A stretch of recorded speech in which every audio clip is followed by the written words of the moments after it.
Good evening. I am Maureen Bellino, District Clerk for the Putnam Valley Central School District, and I welcome you to our reorganizational and business meeting. Would you please join me with the Pledge of Allegiance to the flag? I pledge allegiance to the flag of the United States of America and to the republic for which it stands, one nation, under God, indivisible, with liberty and justice for all. Prior to convening the meeting at 6:30 p.m. tonight for an executive session, I administered the oath of office to our re-elected trustee, Mr. Joseph Ferraro. Mr. Joseph Ferraro was sworn in for this evening for a 3-year term, which began on July 1st and will run through June 30th, 2023. We offer our congratulations to Mr. Ferraro on his re-election to the Board of Education. The next order of business tonight is to call for nominations for the President of the Putnam Valley Board of Education. Do we have any nominations? I would like to nominate Ms. Rufo, Janine Rufo, as President of the Board of Education. Ms. Rufo, would you accept that nomination? After many conversations trying to talk other people into it, yes, yes, I do. We have a second for the nomination. I'll second it. Any further nominations? All those in favor? Aye. Aye. Opposed? Ms. Rufo, you've been elected to the President of the Board of Education. Would you please recite the oath of office? I will. I, Janine Rufo, do solemnly affirm that I will support the Constitution of the United States and the Constitution of the State of New York, and that I will faithfully discharge the duties of the office of President of the Board of Education according to the best of my ability. Congratulations, Ms. Rufo. We now turn over the meeting to you for the next order of business, which would be for nominations for the office of Vice President. All right. Thank you, Ms. Bellino.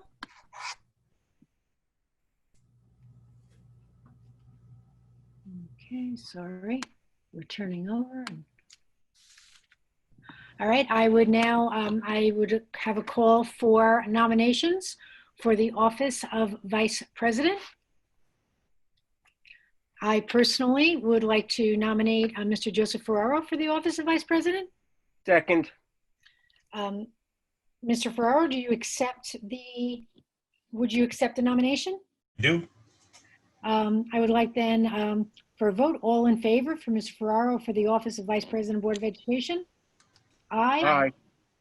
Any opposed?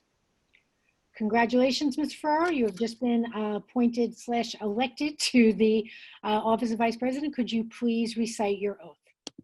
I, Joseph Ferraro, do solemnly affirm that I will support the Constitution of the United States, the Constitution of the State of New York, and I will faithfully discharge the duties of the office of Vice President of the Board of Education according to the best of my ability. Excellent. Okay, the next item of business is the oath of Superintendent of Schools. And Dr. Luft, I'm not off for asking you whether you accept such a thing. You did 2 years ago. You can't get out of it now. But I do ask for you to, which has to be done annually, to recite your oath of office as Superintendent of Schools. You got it. I, Dr. Jeremy Luft, do solemnly affirm that I will support the Constitution of the United States and the Constitution of the State of New York, and that I will faithfully discharge the duties of the Office of Superintendent of Schools of the Putnam Valley Central School District effective July 1, 2020, according to the best of my ability. Excellent. Congratulations. Mm-hmm. All right, and the next order of business, before we move right into the superintendent's report, which would have flowed well there, I do want to resolve to approve the Board of Education meeting minutes of June 4th, 2020 and June 18th, 2020. Second. Questions or comments on the minutes? All in favor? Aye. Aye. All right, we really don't have any presentation today, but our report is our superintendent's report. Dr. Luft, can you take it away? Sure, and it's super fast. I just wanted to acknowledge all those who came out for our farewell processions, the 4th grade moving up, the 8th grade moving up, and the high school graduation procession and the pouring and the absolute downpour. All 3 events were really well attended. Some seniors destroyed their parents' cars by hanging out of their sunroof in the middle of the downpour. But they were very special events. I'm fearful they will become annual events now. But it was great to see the kids, the smiling faces, the parents, lots of air hugs and high fives. And so it was a great way to end the year, a very challenging year on a high note to see our students and their families and the amount of teachers that came out to do the same. I also want to acknowledge the 4th and 8th grade moving up ceremonies. I know those recordings have been shared with the community, and our graduation, which took place last week. So I was thrilled that we were able to hold in-person graduations. 50 students, 100 parents brought us to the maximum of 150. I thought everyone was very respecting of social distancing and wearing of masks. And I thought it was, given the circumstances, sort of a best case scenario for us to be able to hold some sort of in-person graduation on the turf. Many districts did not make the decision to go that way, but I was grateful that we pushed the envelope and did so. So I really think our students deserve that opportunity. And I want to send a lot of credit to Dave Spittle and his department for the work they did, Dr. Cherry and Mr. Mello, and certainly the ladies in the front office who really make all of those plans a reality. And I noticed a tremendous amount of work that they all put into getting the facilities ready and pulling it off. So I did want to take a moment to acknowledge and thank all of them. Obviously, the number one question on everyone's mind as this year comes to an end is a focus on next year. So our reentry task force continues to meet throughout the summer. Our subcommittees we're broken up into 4 different subcommittees, and those subcommittees continue to do their work. We received some very disappointing news earlier this week. We were anticipating guidance from the state by the end of June. We were notified that that guidance would not be coming until at least July 13th. So that obviously continues the window of unknown. But we'll continue our work. We're developing contingency plans. We're coming up with solutions for issues that we think may arise. And we continue to await guidance from the State Department of Health on what will and what will not be allowed. But we don't have the option to wait. So we're going to continue our work, and hopefully we're going the same direction that the state is when that guidance arrives.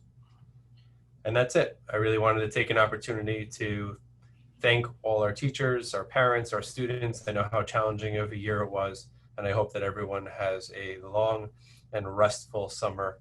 And you should know that we are doing our absolute best to reopen schools and to allow students back in the classroom where everyone knows they will excel.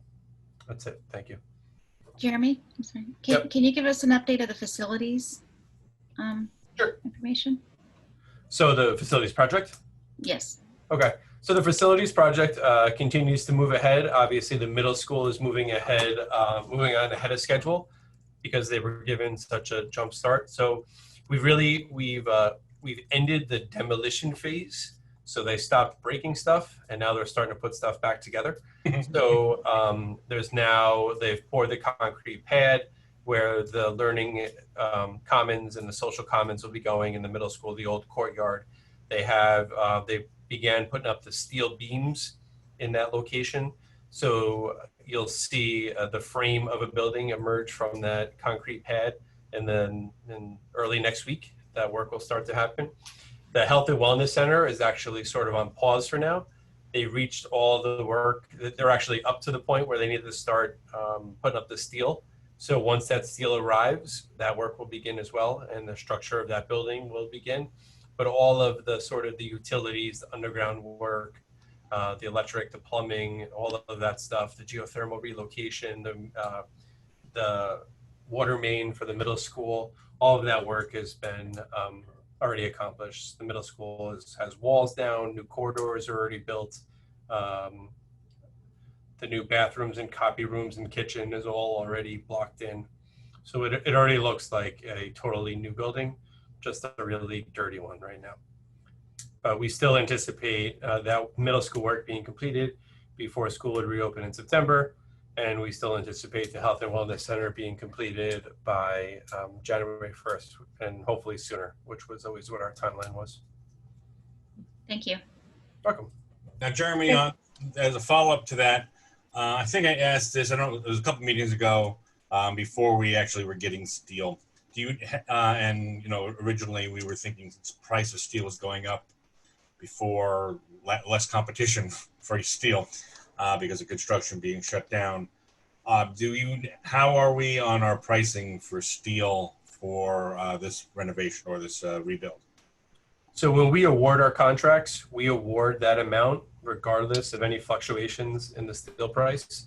So I don't know firsthand what's happened to the steel price since we awarded our contracts to the general contractor. But if the prices went up, he has to absorb those. And if the prices go down, then he gets the benefit from those. That's part of the wording of the bid and the risk that everyone assumes.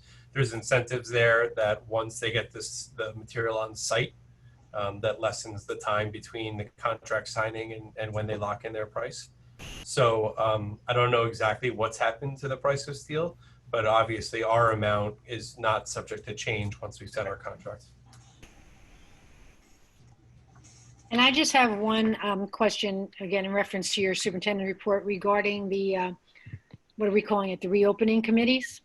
Yep. And I know Reentry Task Force. Reentry Task Force, thank you. And I know we're waiting for, I'm going to keep waiting probably in that every 2-week time frame like we did back at the beginning of all this from the governor. But do we have a time, because I'm thinking whatever our educational charge to our teachers are, whether it be hybrid, whether it be individual, you need to, you're going to be teaching 13 kids every day. You're going to be doing virtual every other day.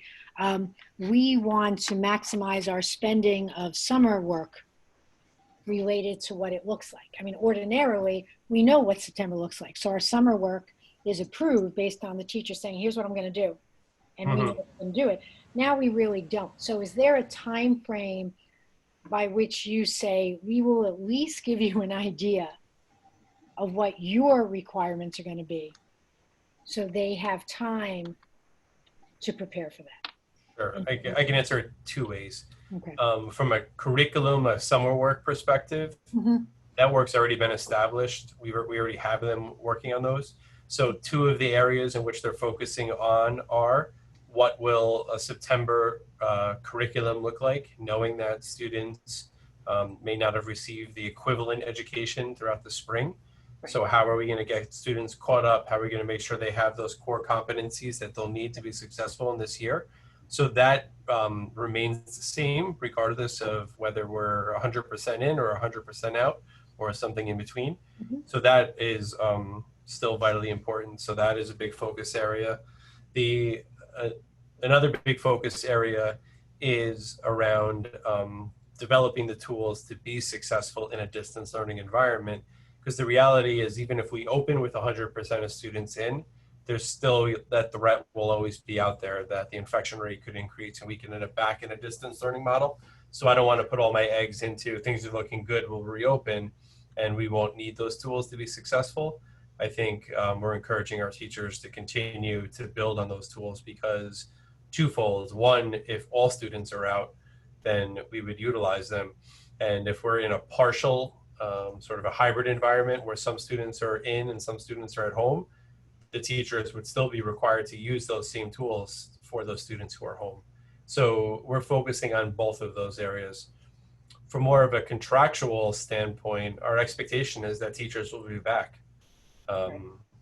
It's the only expectation we can have at this point in time, is to expect all our teachers will be back working a normal day, a normal schedule, and we'll figure out how the instruction will take place. But we certainly encourage everyone to plan on being back in September. Well, and I was talking to Mrs. Mistretta about this today. I was reading an article in the Ed Weekly, Education Weekly, from July 1st, and it said you really need to send out that thing to your teachers that this is our expectation, and find out in a tiered level how many, what position are teachers in. So the tier 1, it said, are you personally at high risk of getting COVID? That's tier 1. You have to deal with those teachers. Then, do you live with someone who's at high risk? Or are you a caregiver for somebody that's got COVID? That's the next level. Then, do you have childcare or other challenges that have to be considered? And then, do you just not feel comfortable? And then, of course, you're coming back. Because I don't know if we have staff that might be medically fragile and that couldn't come back.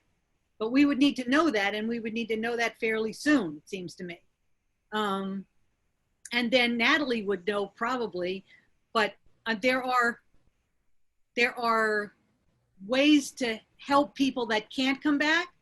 And then there are options for people who don't feel comfortable or who have other issues, but there's no sick leave for them. They either have to take a leave of absence, resign, whatever. But we're going to need to know, because we're going to need to know if we have to hire people who, you know what I mean? I don't want to wait till mid-August and have a teacher say, well, I'm just really not comfortable coming back. I mean, that to me is I don't want that to happen. Well, I think Jeremy's saying that won't happen, but then the other, because they have no choice, but the other piece is if somebody comes with, several people come with a medical note, I'm at risk.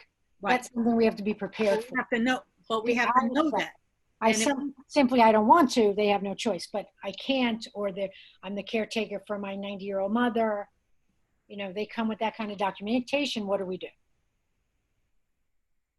Right? So I would be happy to circle back to the teachers union, come up with a mechanism to identify any teachers who potentially are not interested in or not willing to return in the fall. CSEA too. The SCA, yeah. Right. Well, see. we've actually had those conversations with CSEA. I've personally had them with Liz about that, and she does not know of anyone at this point in time. But I can certainly have that as well. But I have recently had that exact conversation with Liz Bross about that. Jeremy, our reentry task force, I keep wanting to call it something else, but our reentry task force, are there family members and CSEA members and on there, or is it mostly teachers and admin? No, it's a good mix of, we have teachers, admin, CSEA, parents, public health people. We have a representative from the fire department. We have the PTA and the Education Foundation represented, board representation. It's a good mix of constituents across the community. Well, and I also want to say, we seem to be circling. And I know we're kind of waiting for the governor, but I don't feel that the governor is going to give us any real clear direction. I really don't see that happening. And I think we need a plan, because everything depends on what is the educational plan? Like, what do we think is important? What do we think is important in terms of learning? And then make a plan, because unless I'm totally, and I could be totally wrong, but I don't think I am, I don't see school starting 100% of the students 100% of the time exactly the way we started every other school year. I do not see that happening in 2 months, not with these spikes that are going in other places. And, you know, luckily not New York, but it's only because New York is being slow about this return. Mm-hmm. So I think we're going to have to make a decision, make a plan, and then start it. Well, I would say we're simultaneously making 3 plans, right? We're coming up with a distance learning only plan and working with the union, setting expectations. What would that look like? How would the day work? What would be synchronous? What would be asynchronous? All of those considerations that we weren't afforded the time to consider in the spring. All of that work is going on over the summer. So if we're forced to open in distance learning only, the students can have a more real experience in terms of instruction and live teaching and the things that we know at work for students. And then we're developing a hybrid plan. So we're calling it the Putnam Valley Plan, where different percentages of different age groups or grade levels come in for different amounts of time. And there's lots of considerations for that. Obviously, classroom space, transportation, social distancing within the buildings. And then obviously we have a normal opening, which is something we can easily go to because that's what we do every year, would be a return of students with obviously we would still be enhanced cleaning procedures and social distancing and things like that. So my goal is by the end of the summer to have all three of those plans with or without state guidance ready to go. And if we're forced to make the decision between the three, we'll be ready to do so, whether we have guidance or not. I think one of the things that's helped me with this process is our ESY program. We're doing related services only, but the social, like the framework of what we have to do in terms of social distancing and cleaning and employee checks and all of those things has given me sort of a good guide or a framework. So I started to work on one part of this project, and that is those sort of, if we're back in, this is a framework, and then our framework, we're just going to have to fit into these sort of safety procedures now. It's complicated, I have to say. It is like doing employee checks and temperatures, or making sure that we check temperatures before a student gets on a bus, making sure that the check for the student is done before they get on a, there's so many layers to this that it's definitely a complicated process, but I think it's giving me or us as a team a good window into what it's going to look like unless those change. And I think that's the guidance we're looking for. Like, are some of these things going to change, or is this really the framework that we have to put in place? And what can that look like in a day-to-day life of bringing in students? So certainly the work even behind the scenes is going on. But to Jeremy's point, I think having multiple layers of a plan, we have to put that into place, because we just don't know where our numbers are going to go over the next 6 to 8 weeks, and to be thrown off guard in any one of those places will just not be doing the right thing by kids, by students and their families. So I just had one more thought, and I promise I'll move on. But with the hybrid model, as your committee is working on that, are we being flexible about our physical walls? For example, might a hybrid model include 4th grade is in the middle school, if it allows the younger kids to be in more often, or 8th grade in the high school, if those spaces, I hope we're not locking us into the walls of our 3 buildings. Right. We've certainly had conversations about flexing student between buildings. Mm-hmm. It doesn't really help us much. It's sort of, you're just pushing the problem from one building to the next. Mm-hmm. Maybe a more realistic alternative or option for us, and maybe this is the first question we would have for the state, or hope that the state would provide guidelines, is what do specials look like? All the CDC recommendations, everything we've heard and read points towards specials taking place in the classroom, where the teachers move to the students as opposed to the students moving to the teachers. So you restrict the movement of students around the building. They eat in their classroom. They would do their specials in their classroom or outside. And if that is in fact the guidance or the direction we decide to go in a hybrid model, that frees up large spaces that we could utilize as classrooms. Right. So if we take both sides of the gym, if we take the library, if we take the auditorium, if we look at music and technology and art, we can free up a lot of large spaces, which could then be utilized for either whole classes to come in together and maintain social distancing, or that may be the possibility of flexing. If I flex one grade into the next building, but don't use their classrooms, Right. only use those sort of common spaces which are not otherwise being used.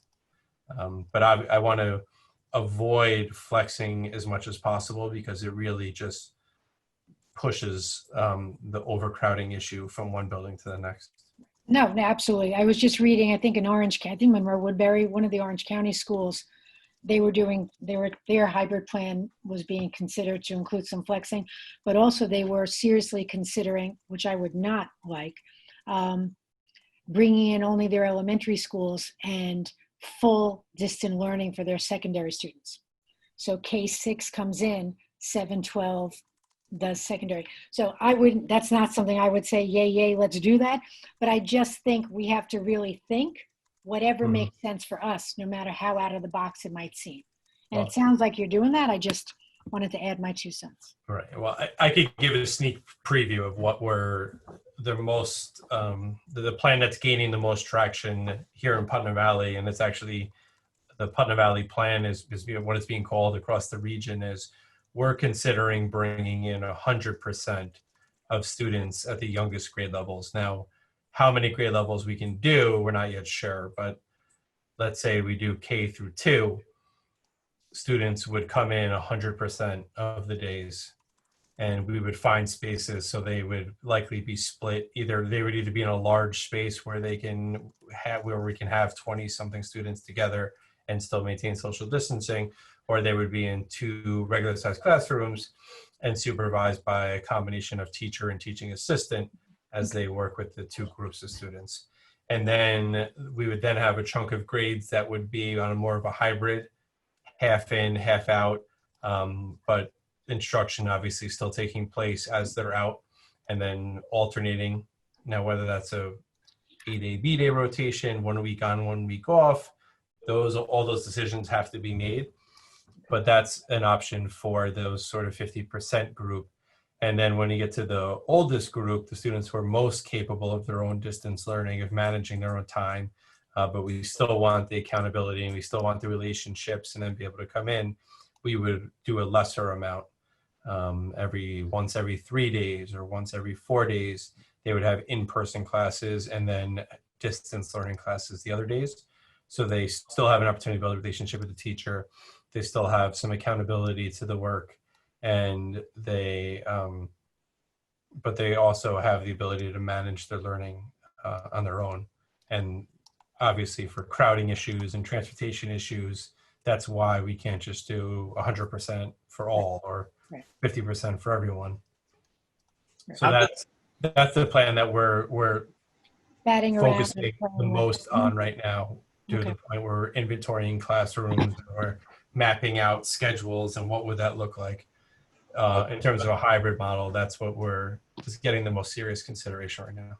I was going to ask about, while we've installed in the last couple of years the block schedule in the high school and common lunch, I'm assuming that we're not locking into that type of model. We're looking at whatever we can get to work. Plus, we're looking at stuff like, maybe you get 2 or 3 classes of social studies all at the same time in the pack, because you could do enough social distancing in the pack and have teachers working on it that way.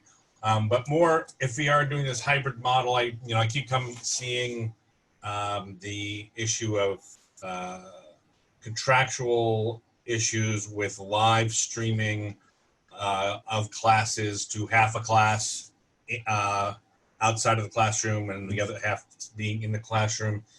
Are we planning or preparing for the technology that we need to put in place if we're to start live streaming from classrooms, if we ever had to, and if we come up with agreement with the unions on that?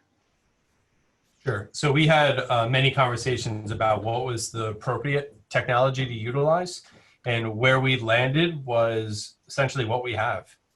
Every teacher has a MacBook. They have access to Google Meet that has a camera on it.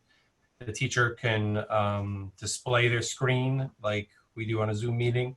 So if they're doing a presentation or a PowerPoint, or they're annotating something, the students at home would be able to see that.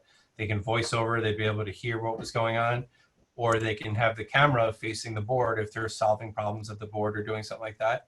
It eliminates concerns about identifying students, identifying classified students, and any other concerns like that. So we explored third-party vendors and cameras and how do you mount them and how do you keep them focused on the teacher. And the realization we came to is the platform, the camera, the user knowledge is all already built into the MacBook. So that's really all we need.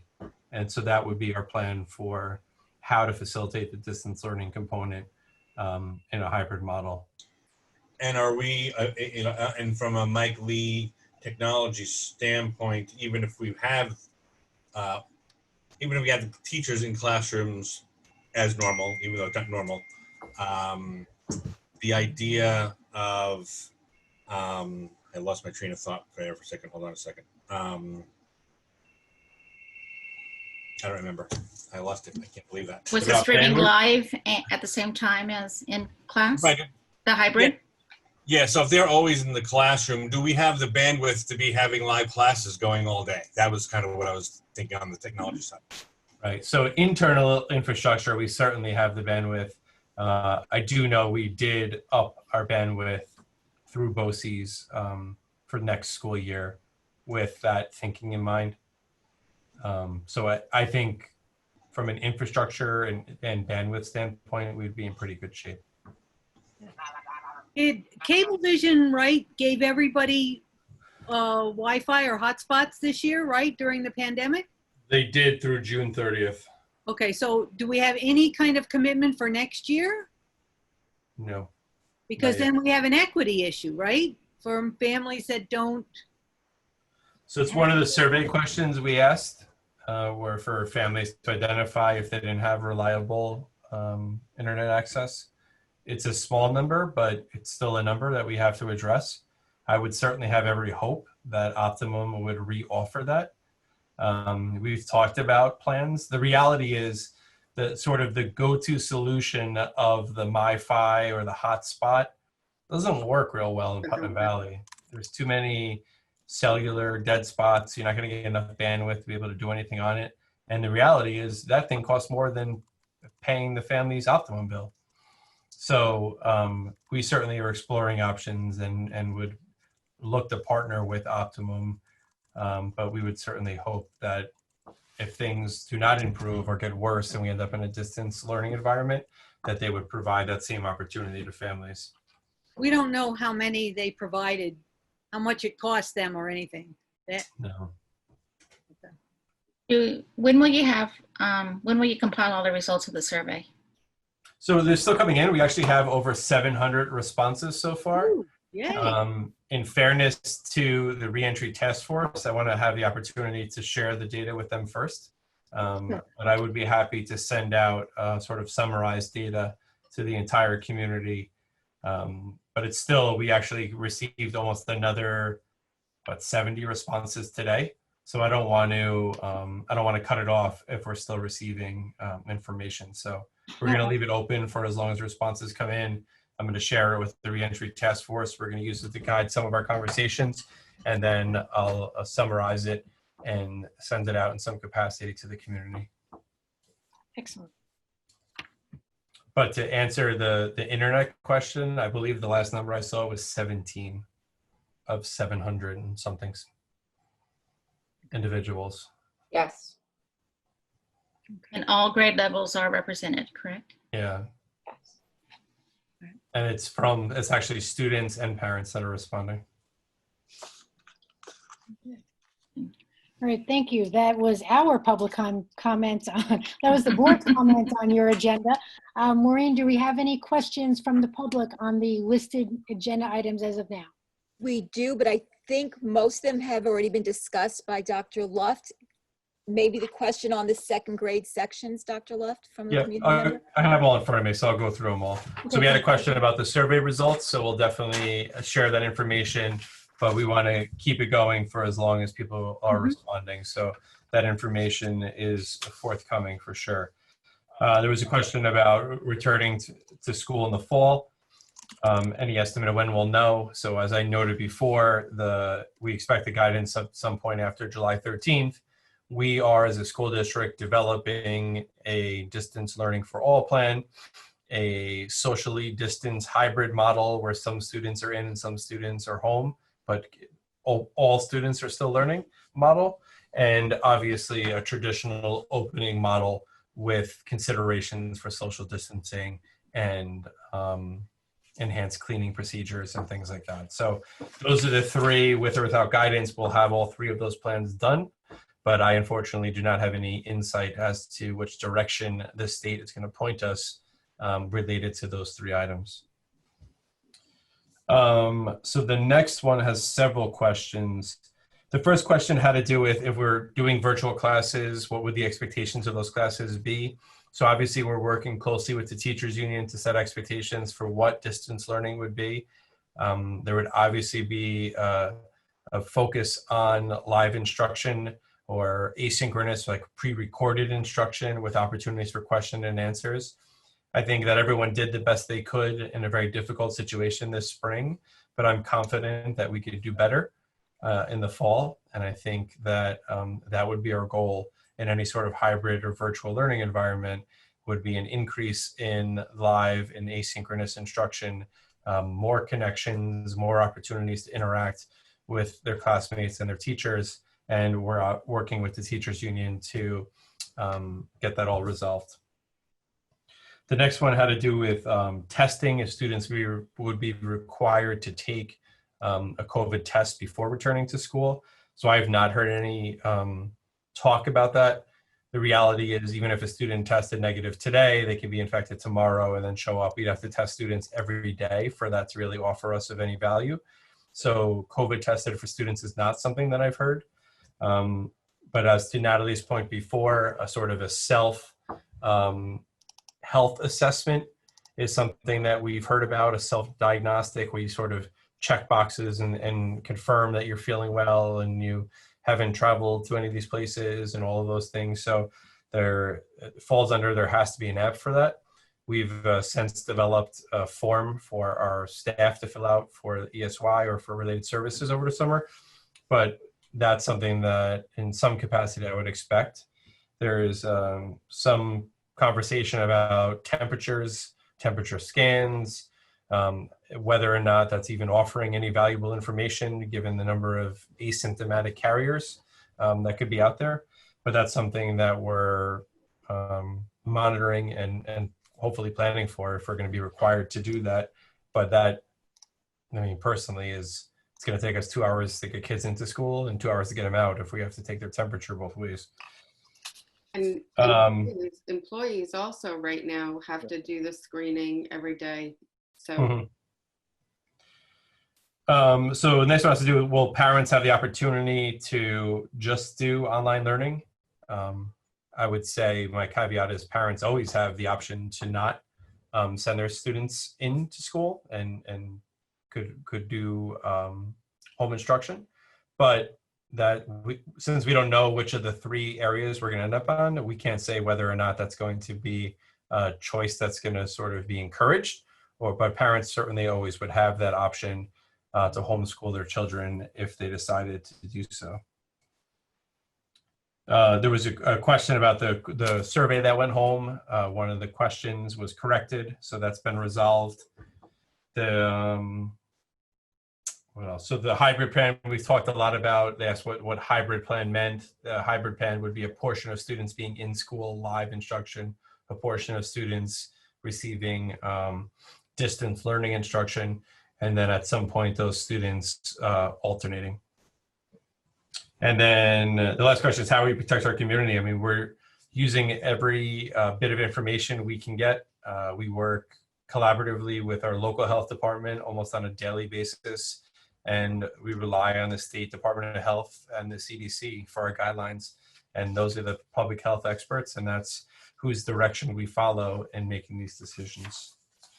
So the next question had to do with second grade.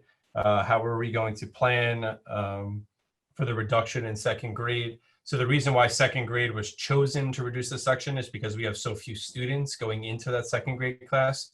Even after reducing a section, we still have very reasonable class sizes. In fact, there's other classes in the elementary school that have 5 sections and more students in each class. So we have very competent teachers at that grade level, very experienced teachers. They're planning accordingly. And I do not anticipate there being any issues with having one less section in second grade. And again, still anticipate there being even if we have 100% of students returning to school, I think the second grade class size is still like 21 or 22 students, which if you do some research is still well below what many school districts are at. Oh, and if I understood the question, the questioner seemed to intimate that if we were to get our state aid, if our state aid was not cut, that would we reinstate a teacher? But the problem is there's so much else that we're going to have to fund that I don't see, even if we get our full state aid, that we're going to have money to put more classes or sections back in the budget. Because I think we're going to need teaching assistants. We may need lunch aides if we've got kids eating in the classroom and only 10 in a class or 12 in a class, whatever. I just think if I read that question right, I would say that no matter what the governor decides to do in terms of funding, we would probably have 4 sections of second grade next year. I mean, it would certainly be worth having if we had the money restored that we already lost, it would certainly be worth having a conversation, and we would weigh anything that we cut versus anything else we would need. So the conversation would be having 17 or 18 kids in every second grade class be of greater value than something else. Right. Okay. And because we don't really know what those something else's are yet, it's hard to answer that question right now, but it certainly would be something we would consider. And Jeremy, I don't anticipate the governor going in that direction. that proposal or that conversation about reducing a section happened before we were on quarantine. That was a early budget, December, January conversation. Yes. Correct. We had it at the beginning of the budget cycle based upon the size, the second grade class size. The decision was ultimately made to reduce a 4th grade section at that point in time. But when we were forced to make further cuts, the second grade conversation reemerged again, given the number of students in that class. And because it's still educationally sound, which is what I'm trying to say. Correct. Let's get rid of the teacher because we're losing state aid. It was a let's look at what's valuable, but that's still an educationally sound decision. Correct. Okay.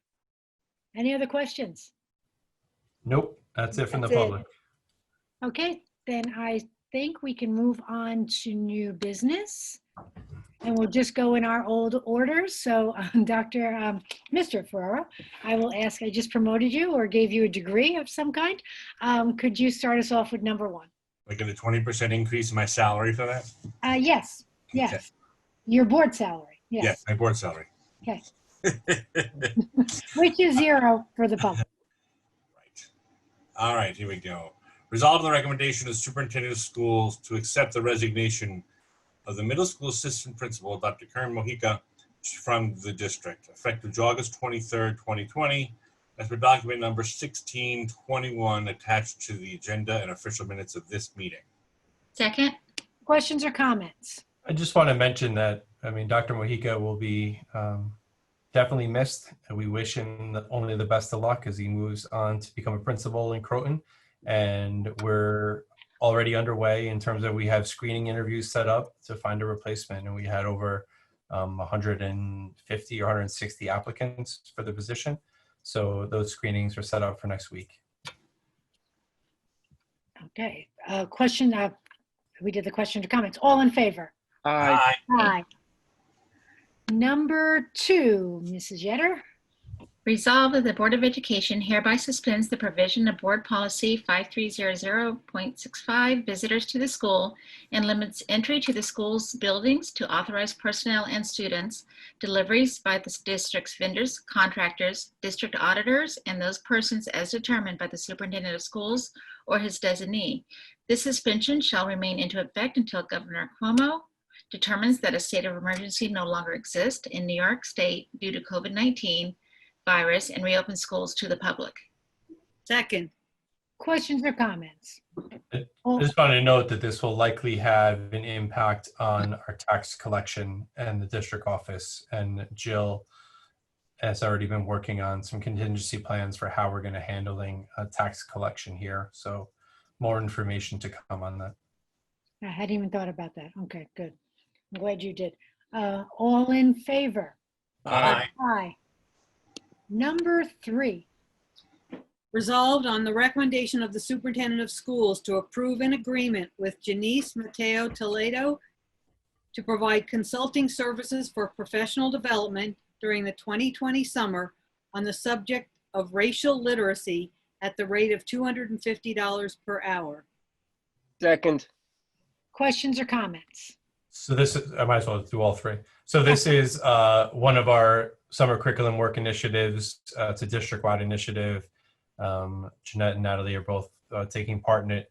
And this is really planning work that will go into next school year. So taking time this summer to work with a consultant to plan structures and activities to support this work at each building throughout next school year. And that would include reading materials and curriculum we're using. Correct. Okay. All in favor? Aye. Aye. Wholeheartedly. Moving on to the consent agenda, and for the reorganization meeting, there are more than one. The first consent agenda is personnel and other appointments. And number 1, that's you, Mr. Cohen. Resolved to approve consent agenda for personnel and other appointments as per items 2 through 30 as presented to the board at this meeting. Second. Questions or comments? And we these are on file, correct? So I mean, Yes. on posted. So these are many of these are simply. We lost you, Miss Jean. Drop your microphone. I did not drop my microphone. You're back. Or you put your thumb on it or something. I did not fall on my microphone.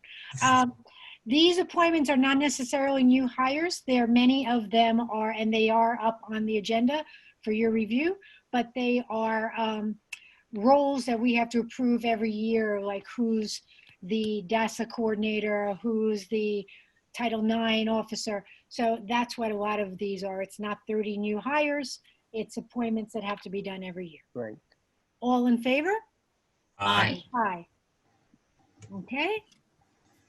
Moving on to the consent agenda. Resolved to approve consent agenda other business, items 2 through 22 as presented to the board at this meeting. Second. Questions or comments? And the same goes. All in favor? Aye. Aye. Aye. Okay. Mr. Ferraro, I just lost my agenda. Can you kind of take over for a sec? It's simply public comment on any topic. Okay. There's no additional comments from the public. I would just like one more for the board and Dr. Luft as well. But we need to begin to think about our summer board work, our board retreat that usually occurs. And this year, Dr. Luft, we were thinking that the board would like an opportunity to do a retreat, just the 5 of us, to sort of, now that we've been, now that Ms. Vetter is a veteran of a whole entire 10 months, we'd like to kind of look at how we operated this year, what's working, what's not working. So we will be planning a board retreat for the 5 of us. Okay. And then, of course, that information will go immediately, do not pass go to you, to incorporate into the board and administrative agenda that you always hold for us. Okay. And then we'll shoot for the end of the summer to have our sort of second day of meeting, and that's an opportunity to talk about our goals for the upcoming school year. And I know that we had reached out about coordinating schedules to get that date on the calendar sooner than later. Yeah, I Jeremy, think Jeremy, I'm always concerned about doing it in August because it feels like everything's gonna be baked in that cake before then. And then there's a lot less opportunity for being flexible or changing direction. I know we got 15 million things happening at the same time over the summer, I've never been a real fan of that planning happening, 4 days before school starts. And then we're talking about goals up and through October, November, and December, and then we go into budget. I just wonder if it makes sense that it would be earlier. I know you have issues with probably schedules for staff, etc. But I just wonder if there's more value earlier rather than later for that type of planning. Right. I mean, we're certainly willing to facilitate it at any time. Typically, we try to avoid the middle of the summer just because of people's vacation schedules. That's the only rationale for not doing it in the middle. But we could do it sooner or at any time over the summer. The individuals who would be part of that conversation are here every day over the summer anyway. So it would really just be coordinating it with the board schedule. And we'd be happy to start or facilitate that work whenever works for the board. Well, why don't we as a board meet? I'm going to throw out an email for sometime in the next week or two, do what we want to do, and then go from there and give you that recommendation. This may be a year, Joe, that the doing it so late isn't as big a deal because so late we have more information about whether we're there or not.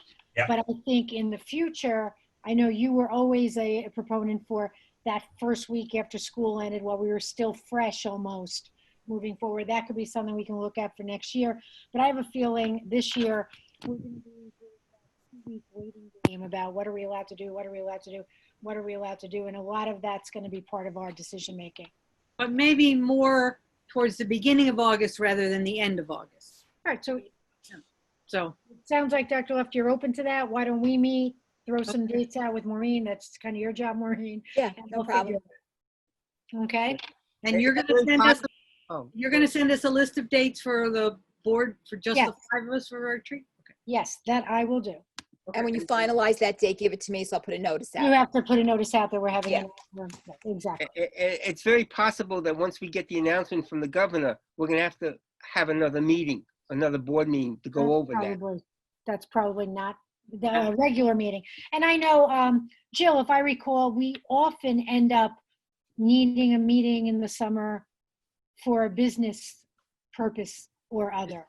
Yeah, this year with tax collection, I know some other districts are talking, or they've been permitted to collect taxes for a longer period of time. Okay. We're not included in that. We're in Putnam County, but that could change too.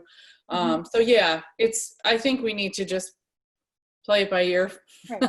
Okay. So we'll see what happens. I usually need one late in August or sometime in August just to finalize IEPs and wrap up anything that's sort of staggering, especially now that we're doing all these new evaluations this summer because we couldn't do them in the spring. So Okay. definitely. And we opted to do them in the summer, Natalie, instead of moving them forward into the fall. Some of them we're moving into the fall. A lot of them, the initials, we're going to try and do because we really feel like those students' reevaluations, we are pretty confident in our plan with reevaluations, but with initials, we really feel like we need to, give them support if they need it. I would support that. I'm thinking from a budget perspective, like you said, for a reeval, we don't need to add. Yeah, I don't summer people, but I don't see that we're going to go over what we typically go over because of the way we're structuring things. okay. All right. Okay. Anybody else have anything? Just one other thing, just a shout out to Jeannie Denike and her article in the Putnam County News and Recorder regarding the high school graduation and the pictures. I think it was a great job and encourage people to purchase and look at it. No, I didn't see it. I'll go buy one. Yeah. Is that the one Sam has said there's a whole bunch up at the town hall, right? Correct, yes. And as someone fortunate enough to say a speech 3 times and to see all 3, it really was, again, shout out to Dr. Loft, Mr. Spittle, Dr. Entreri, all the people you mentioned, Mr. Mello. It was really nicely done. Like, I don't think, in fact, a couple of kids said, it's nice that it was so short. Because they're not hearing 150 names, they're hearing 50 names. So I think we made lemonade out of the lemons we were given. And I think they were memorable, beautiful ceremonies. I hope the kids take that away. It was an honor to be there. For anyone who walked out on that turf at 3 p.m. that day, you were thankful the ceremony did not Oh, last sure. It was a little warm. too long. Well, and it was fascinating to see that at 3:55, the turf was empty and everybody was in their cars. I think we really moved people, you know, in light of what's happening in other districts with some of these spikes. We did a really responsible job, and that shout out goes to the parents and kids. I think we really did. All right, anything else? Okay, I have a motion then to adjourn the meeting. So moved. Second. Questions or comments? All in favor? Aye. Aye. Hey, Happy summer, everybody. Happy 4th of July. Happy summer all. enjoy, be safe. Bye. Be safe. Take Bye. care, everybody. Aye. Have a nice 4th. Oh, yes, happy 4th.